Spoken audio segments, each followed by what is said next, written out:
me explain to you what you're looking at right now. This was actually an email. Now I have this one student, two students actually. They're doing a deal down in the south, and they're in there and there's no broker involved. They're direct to the owner. The owner is kind of tragic, and they're doing everything to control this scenario. And so the seller sent over this email, and you've got to be a psychologist sometimes when you're reading this type of information, when you're reading these types of emails, because there are clues in this email that just jump out at you that you can use to your advantage. So let me read over it once, and then I'll go back and I'll show you about 3 different clues that you need to be aware of. All right, so he starts with, hey guys, I wanted 3.8 million. So the prudent thing is to split it at 3.75 million. Also, the down payment needs to be 450,000.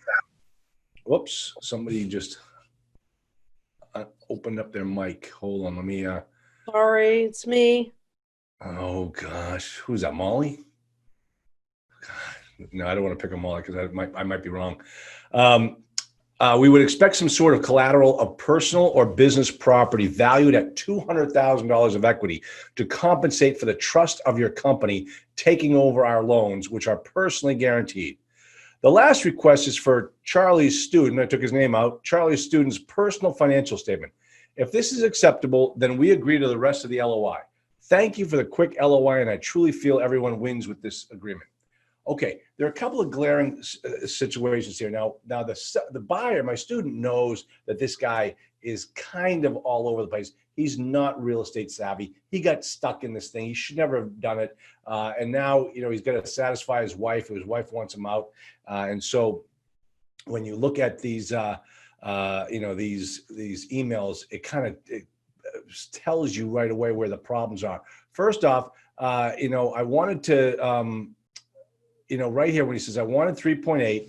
So the prudent thing is to split it at 3.75. Okay.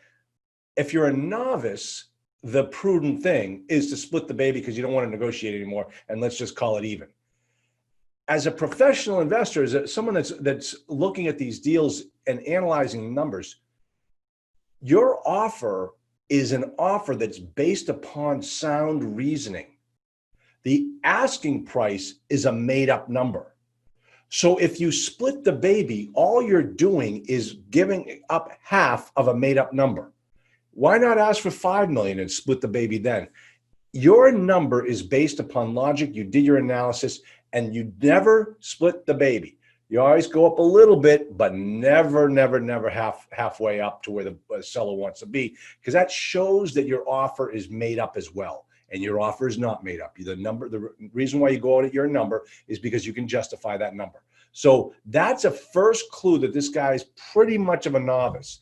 Now, the other one, the next statement is right here. The down payment doesn't need to be a number.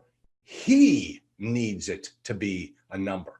And the reason why he needs it to be a number is because his wife is beating the daylights out of him, saying, hey, you better get more money. You better get more. So he comes to you and say, hey, listen, the only way this deal is going to work is I need you to give me $450,000 so I can get my wife off my back. So when you see wording like that, I need it to be this. It's not sound business sense that the guy's talking about. It's all emotion. That would be and as Brendan says, that would be 12% of the down payment at 3.75. I need 450,000. Yeah, but the thing is, Brendan, and what you guys don't know about this is it's a hybrid master lease assumption deal that we have already said all you're going to get is $400,000. So there's a lot of moving parts, but this is not a typical assumption. This is not a typical new money purchase. This has got a whole lot of moving parts. So it's not like that 450 is actually the down payment. That's just a buy-in. That's almost like the option fee for the master lease option contract. Let's see, what else do we have on here? Let me move this screen out of the way. We would expect some sort of collateral of personal business property to compensate for the trust of your company taking over our loans, which are personally guaranteed. Well, they're not really taking them over because these guys are staying in the deal. And that's just the way we're going to structure it. So he doesn't understand that particular component of it. But that's basically it. I just want you guys to always be on the lookout for language that tells you something more than what's going on in the situation. Always remember, the seller has a problem. It's your responsibility to figure out exactly what that problem is.